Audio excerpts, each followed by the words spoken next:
So last week, when we were talking about racial reconciliation, I mentioned that there were 6 things that I thought would help us develop better relationships with those who identify differently than we do racially. One of them was evangelism. Which brings me to a question this morning. Whenever a pastor begins to speak about evangelism and use that word, some folks go absolutely apoplectic. They go, don't talk to me about evangelism. Why is that? Maybe it's because when you think of evangelism, you think of the idea that you're going to have to go, hi, do you know I was going to heaven? Anybody here ever done door knocking? When I was a teenager, I was on the IT team. Yeah. And we would go 2 by 2, whatever town we were in for that weekend. We would come in on Friday night and Saturday morning. We would go 2 by 2 to the neighborhoods, and we would knock on the door, and we would, and we'd say, well, we're on the impact. And we're down at the local Nazarene church, and we'd like you to come to the. And a lot of the times the response would be, yeah, thanks, busy. Now, my friend Steve Carnahan and I, we often teamed up to do this, and it got to the point where we knew what the response was going to be, so we had to find some way to keep motivated. So we figured out this way of marching so that we would, one would turn and then the other would turn. We had a really nice synchronized, if it had been an Olympic sport, we would have been gold medal winners. I'll just tell you that. But people get apoplectic because they don't want to go knocking on doors. They think that's what they're supposed to do. Or that they're supposed to stop strangers on the street or in the mall and say, do you know the Roman road to salvation? Do you know the 4 spiritual laws? Makes you feel like you're maybe the chief recruitment officer for the local church. I admit it. It sounds frightening. The problem is, Jesus said that's what we're supposed to do. The Great Commission is very clear. Go, make disciples. And by the way, the verb tense on go is not, okay, you get up from your seat and go somewhere to do that. The verb tense is, as you are living your life every day, as you are going about your regular activities, make disciples for Christ.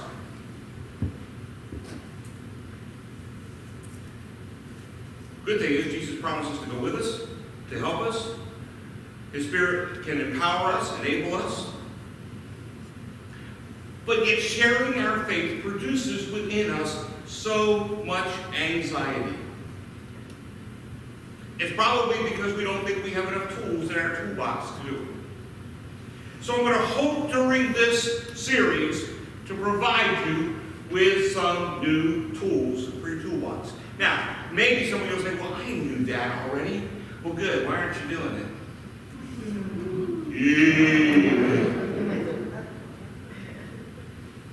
Now, I'm basing this on a book called Surprise the World, written by Michael Frost. Michael Frost talks about evangelism, and he says it this way. He says, we look at the confident, articulate, theologically trained, full-time evangelists that preach in our churches. We hear their stories of sharing the gospel on the back of a napkin in a restaurant or on a plane, and then we hear them tell us that, hey, you can do that too. In fact, you should do that. And we all go, ah! Well, he doesn't say it that way. He said we freeze up, but I want to give you a little more.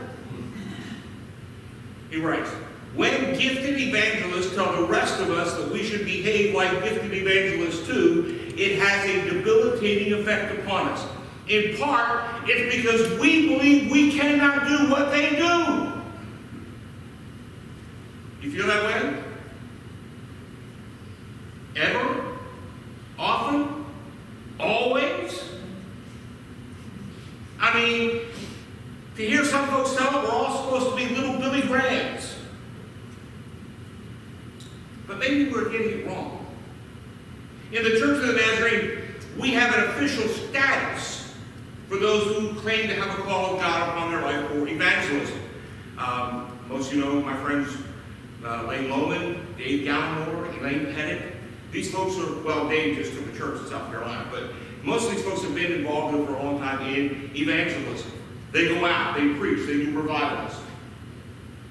And too often, we presume that those are the only individuals who are capable or authorized even to do evangelism.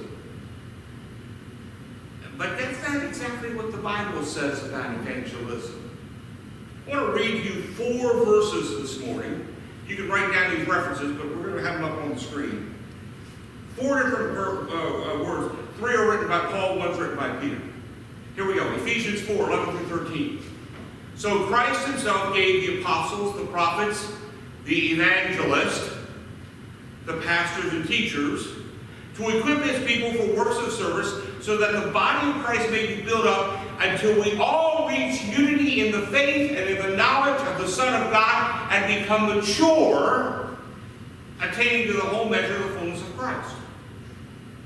Paul tells the Colossians, he says, devote yourselves to prayer, being watchful and thankful, and pray for us too, that God may open a door for our message, so that we may proclaim the mystery of Christ, for which I am in chains. Pray that I may proclaim it clearly as I should. Be wise in the way that you act toward outsiders. Make the most of every opportunity. Let your conversation be always full of grace, seasoned with salt, so that you may know how to answer everyone. In fact, Paul gets very specific when he talks to Timothy. This is part of what we do in our ordination service, when we ordain new ministers into the eldership. We say, preach the word, be prepared in season and out of season. Correct, rebuke, and encourage with great patience and careful instruction.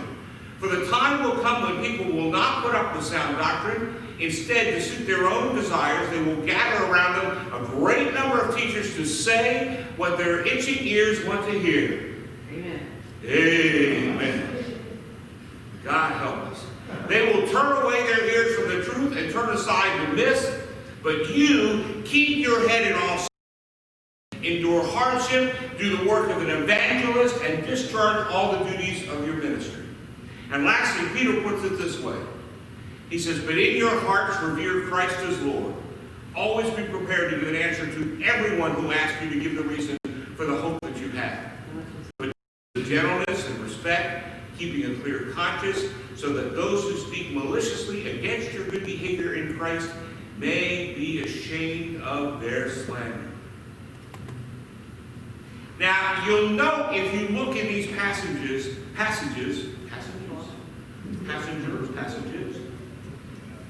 there seems to be kind of a two-pronged approach to evangelism. Here are the 2 prongs. The first is that evangelists should be bold. Paul's pretty clear about this. Certain people, he says, are called to be evangelists, called to be pastors and teachers, called to be something else. There are people who are called to be evangelists. And if you read Colossians, it's pretty clear he puts himself in that category. That he isn't called to be an evangelist. So it seems that Paul, if you read this, feels that evangelists are in kind of 2 different categories. The first is that they are full-time and either local, like Timothy was going to be, or they're translocal, like himself, traveling around to different places and different parts of the world to preach the gospel. But he also seems to indicate that they could just be the leaders or even members of a local church.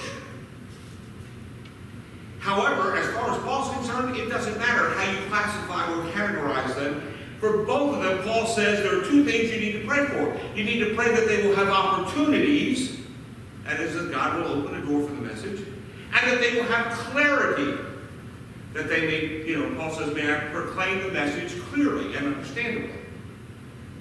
So that's a challenge to the church.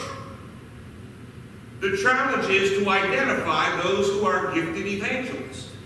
Now, I think in the Church of the Nazarene, we have mostly done that through our credentialing process. We bring people in and we meet with them on an annual basis for anywhere up to and including 10 years before they are eligible and are certified and must be elected by our assembly to be ordained as elders in the church. It's a process, an educational and experiential process.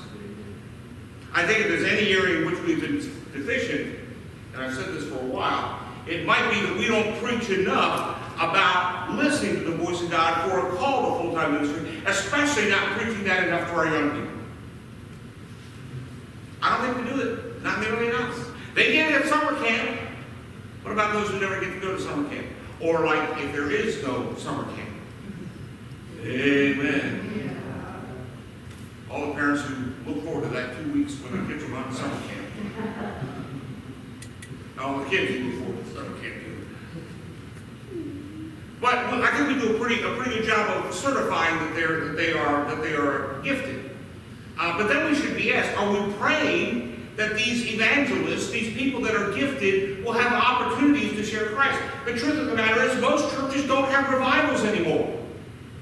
People's schedules are too busy. You can't get them to hardly come out for 2 things a week, let alone to come out for 7 nights. I remember when revivals would be a week long, and if it was really going good, they'd go a second week. Amen. I mean, that's just the way it used to be. It's not that way anymore. Additionally, are we praying, and by the way, that whole process now of not doing that really hinders this opportunity to have opportunities.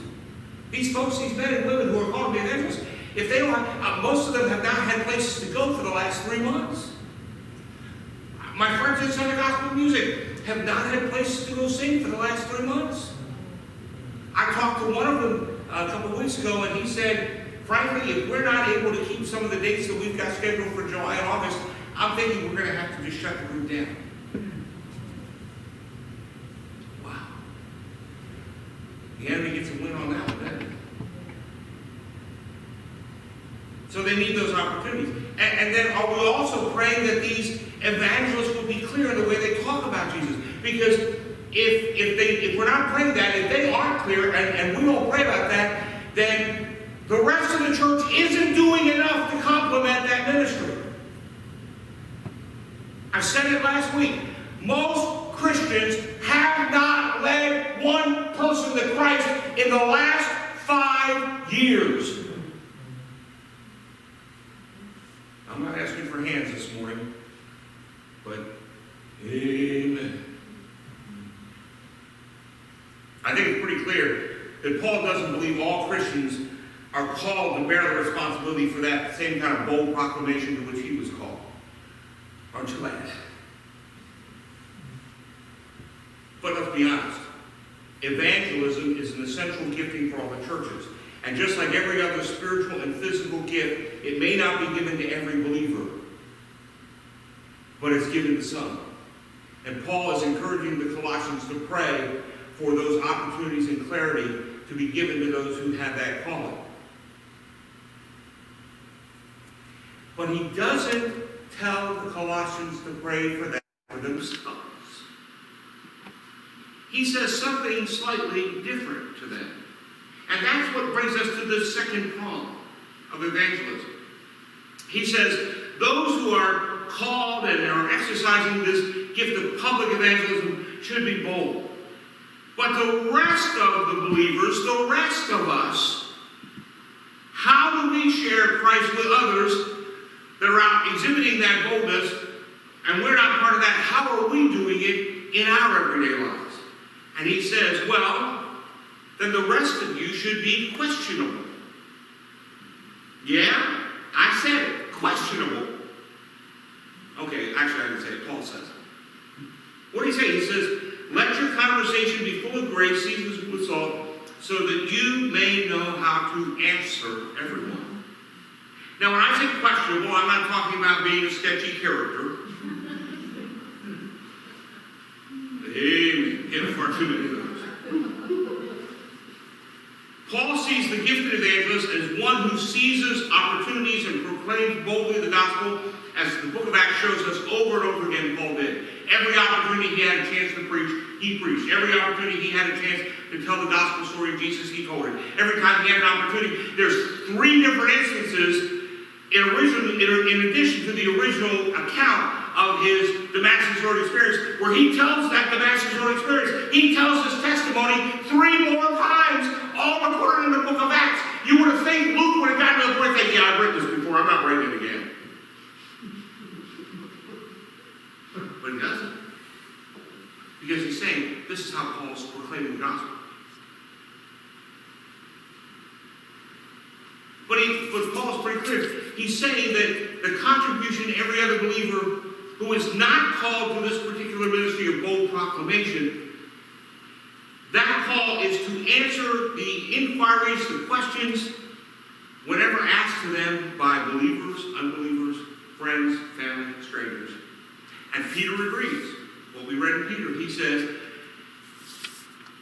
be prepared to give an answer to everyone who asks about the hope that is within you. Frost, in his book, puts it this way. He says, the believer's function then was to pray like crazy and conduct themselves in word and deed in such a way as to provoke unbelievers to question their beliefs and enter into an evangelistic dialogue with them. So while the evangelists are out making the most of every opportunity, while the evangelists are out being bold, the primary contribution of the rest of us to the work of evangelists is to answer questions. In other words, to be questionable. We have to be intriguing in our lives. We have to be surprising in our lives. Because that's the whole concept of Michael Frost's book, Surprise the World. Think about this. We don't question things that we understand or expect. We don't question when we put the brakes on in our car and the car stops. We question when it doesn't do that. We don't question why we get a good night's sleep. We question when we don't.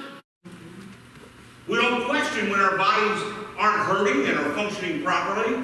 We question when they stop doing that or start hurting. It's only when we are surprised or intrigued or concerned that we begin to ask questions. So here's the point.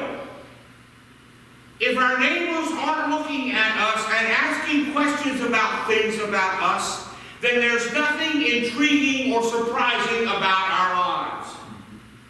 If we pretty much look like every other respectable, law-abiding, tax-paying, go to work every day, drive safely, mow the lawn, and take out the trash citizen, there's nothing surprising about that, and there's no reason for anybody to question us about it. Does that make sense? You understand what I'm saying? So let me bring these two prongs together and change the metaphor just slightly. It's kind of like we're two blades of a pair of scissors. The biblical method of model of evangelism is for church leaders to identify, equip, credentialize, mobilize gifted evangelists to proclaim boldly, and then to inspire everybody else to be questionable. If all believers are leading and living the kind of lives that evoke questions from their friends, family, and yes, even strangers, then the opportunities for faith sharing will abound, and the chances for the bold proclamation of the gospel by those who are called to the field of evangelism increases for someone to come to faith. Michael Fay, in his book, Share Jesus Without Fear, points out that statistics prove most people do not respond to the first gospel presentation they ever hear. Most people take an average of 8 to 10 times hearing the gospel presentation before they will respond. That's an average. That means when you're giving answers to people's questions, or an evangelist is in a pulpit preaching somewhere, and somebody's hearing this gospel message, they don't know the first time, the 7th time, or the 438th time that they're hearing it. And it may take, for some people, boy, I tell you, I know some people, it must have taken 1,050 times before they finally said, oh.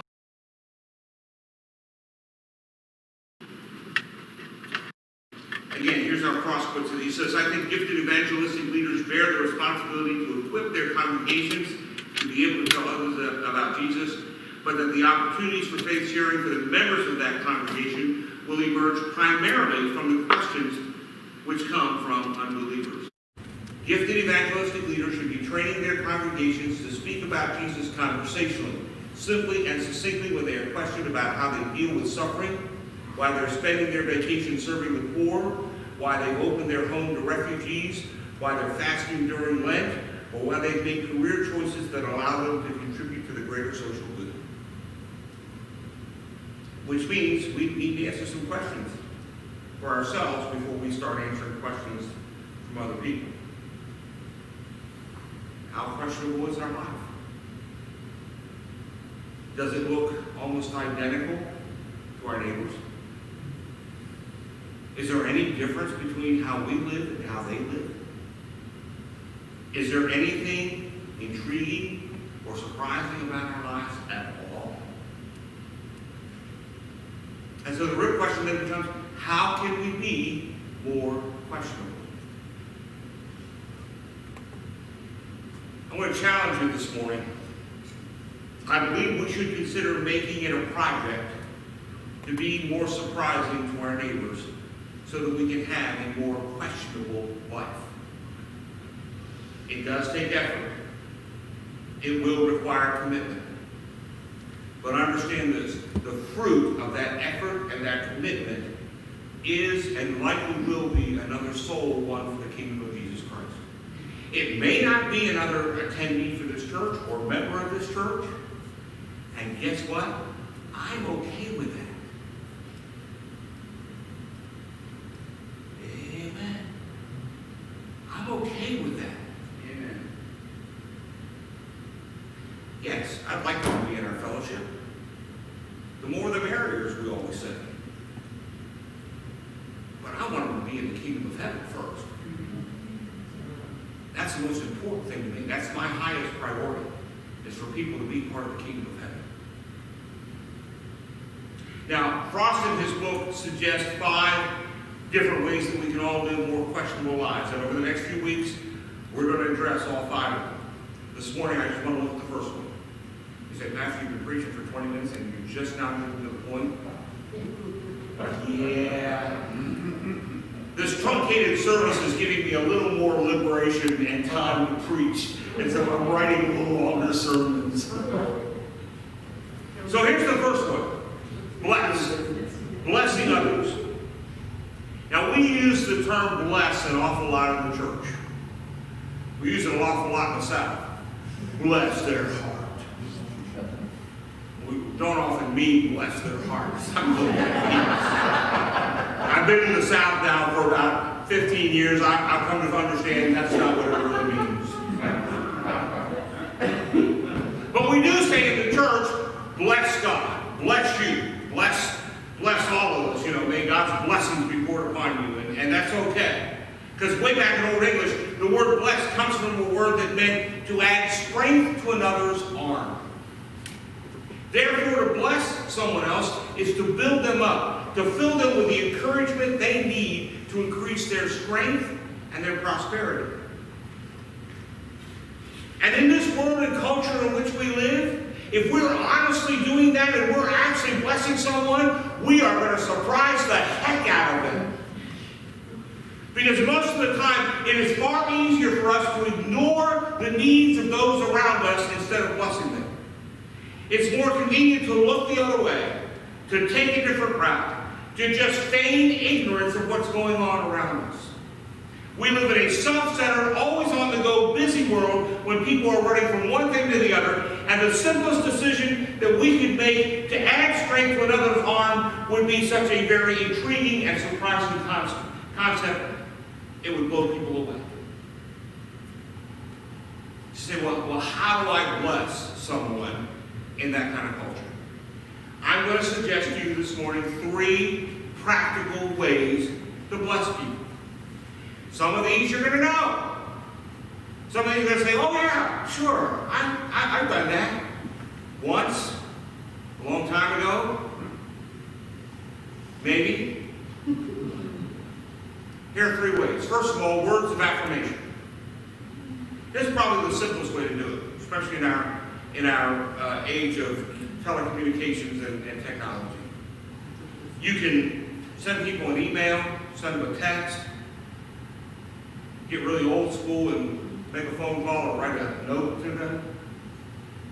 Give them some words of affirmation, encouragement. Frost says in his book, he says, the word of encouragement is like oxygen to the soul.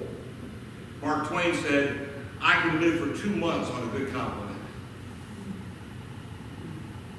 Amen? Doesn't it bless your soul when somebody says something good to you? I had several preacher friends who were kind enough to call me this week and share with me how much they enjoyed my sermon last Sunday. One guy said, one of my friends said that there was only one preacher that he had ever heard preach that better, and that was some Jewish guy from Galilee.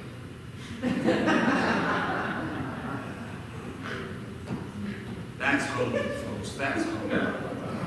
I can live for more than 2 months without it. I can tell you that right now. Now, some of us are very good at this. We're expert at it. We're wordsmiths. We craft our words well, and so a text or an email or a letter or a note or a phone call works really great. We're very good at it. Some are tremendously good at it. They're great at it. It's their strength. For the rest of us, well, let's just say it hasn't always been our finest moments in life.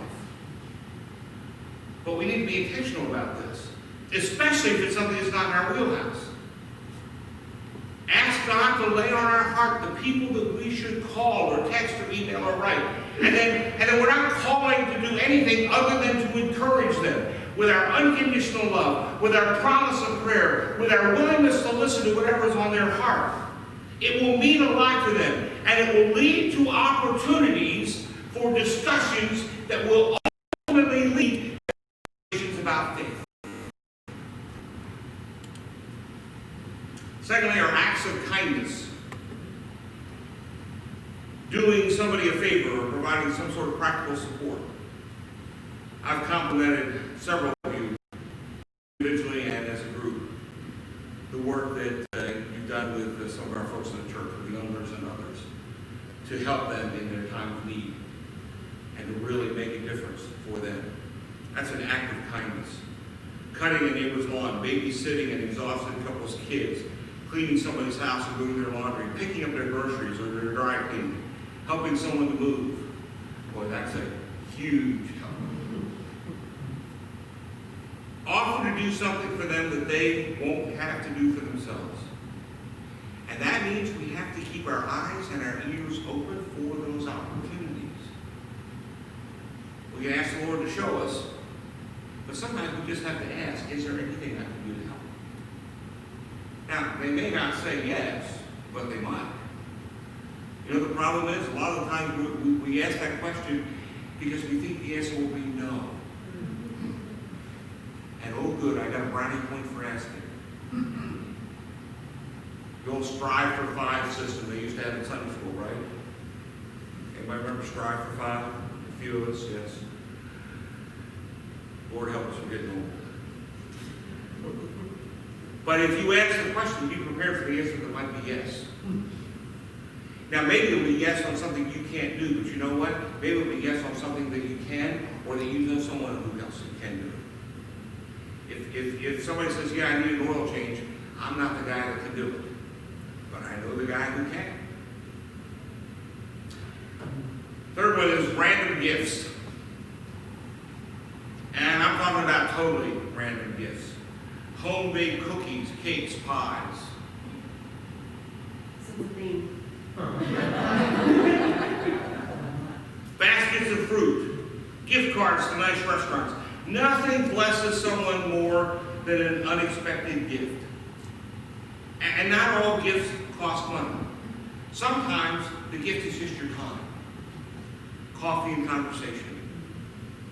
Maybe 30 minutes of uninterrupted conversation. The price of the gift isn't important. The existence of it and the willingness to give it is what is. Now, you may have said to yourself, Pastor, you forgot one about providing a meal for someone. Yeah, that would definitely bless somebody, but that's next week. We're going to look at the surprising power of eating together that can result in evangelism. So that's all for next week. But in his book, Frost issues a challenge. He says, Everybody should accept the challenge to bless 3 people every week. The first kind of person you bless is somebody you know. Maybe they're a member of your church. Maybe they're a member of some organization that you interact with. Maybe they're somebody you work with. Somebody you know very, very well. Those are the easiest people to bless because you already have a good, positive relationship with them. You know? You all bless me. We all have great, positive relationships. I'm easy to bless. So blessing somebody you know works really well.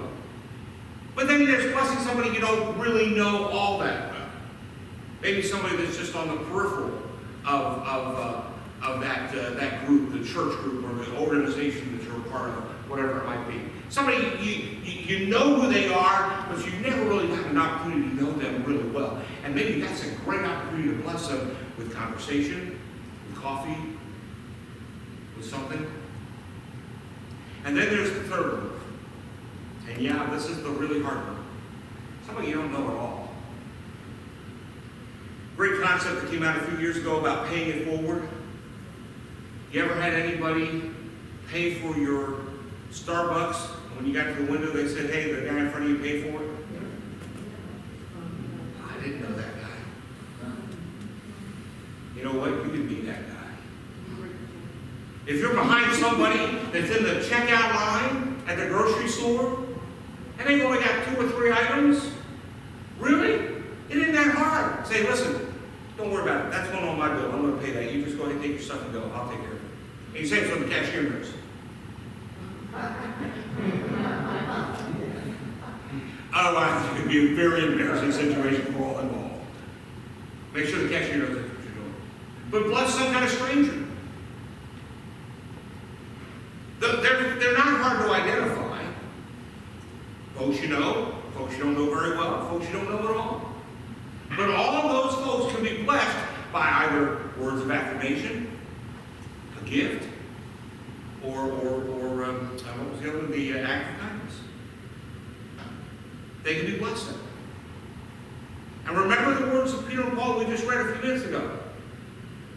Our words should be wise, full of grace, seasoned with salt, filled with gentleness and respect. When we do this, when we give these gifts, when we make these acts of kindness, when we give those words of affirmation, we are behaving in a surprising and intriguing way. And people are going to say, why did you do that? Guess what? That's a question. And that then makes us questionable. That's when we get to speak about Jesus. That's when we get to tell people, God has blessed me, and I just want to have a chance to bless you. How has God blessed you? Oh, I'd love to tell you. You got time for a cup of coffee? You think you could do that? You think you could bless 3 people this week? That's your challenge for this week. Folks watching on YouTube, that's your challenge for this week. Bless 3 people, somebody you know, somebody you don't know very well, and somebody you don't know at all, with a word of affirmation or an act of kindness or a totally random gift. And yes, I'm challenging myself as well. I try to be pretty good at that, but I'm going to be really intentional about it this week. You might have to pray that God will reveal those 3 people to you, because maybe right now you can't think of who they are. Maybe you'll have to pray that God will show you who that stranger is that you need to bless. You know, I don't know if you've ever had this experience, but where you're with somebody that you don't know at all, and all of a sudden you just feel prompted to do something. That's the Holy Spirit leading us to do it. In his book, Discover Your Mission Now, Dave Ferguson recounts reading a doctoral thesis that was entitled Blessers versus Converters. The researcher who was reading the dissertation had looked at 2 different teams of short-term missionaries that visited the country of Thailand. They had distinctly different missional strategies. The first team was the converters. They went there specifically trained and in mission to go in and present the gospel and try to convert as many of the folks they came in contact with as they could. The other team was called the Blessers. And their mission was very simple. Just bless everybody with whatever practical way you see possible at that moment. Now here's the astounding fact. The researchers found at the end that the Blessers reported 50 times the number of converts that the converters reported.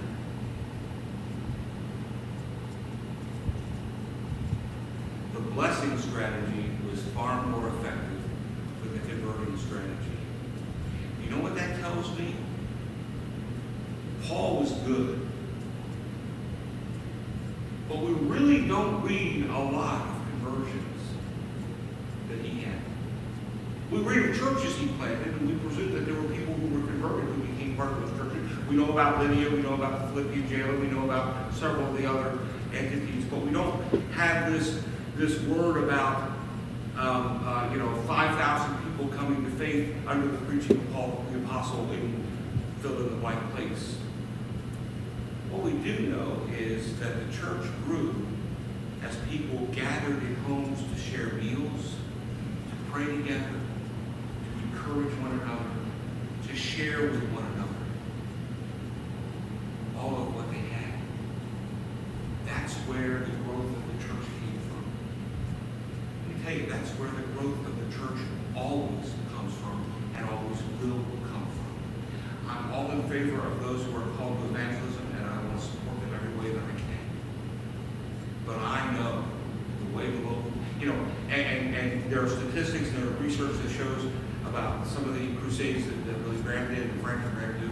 Lots of great numbers of people who come to the front, but a lot of those folks never get involved in local churches afterwards. They never get the disciple they need. It's far more effective for somebody to have a personal relationship with someone else and bless them and lead them to Christ in that blessing. They become part of the kingdom and become part of the church.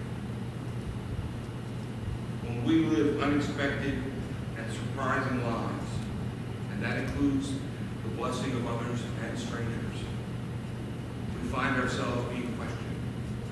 Those questions that give us the best opportunity for sharing the hope of Christ that is within us, the love of Christ for us, and the hope and love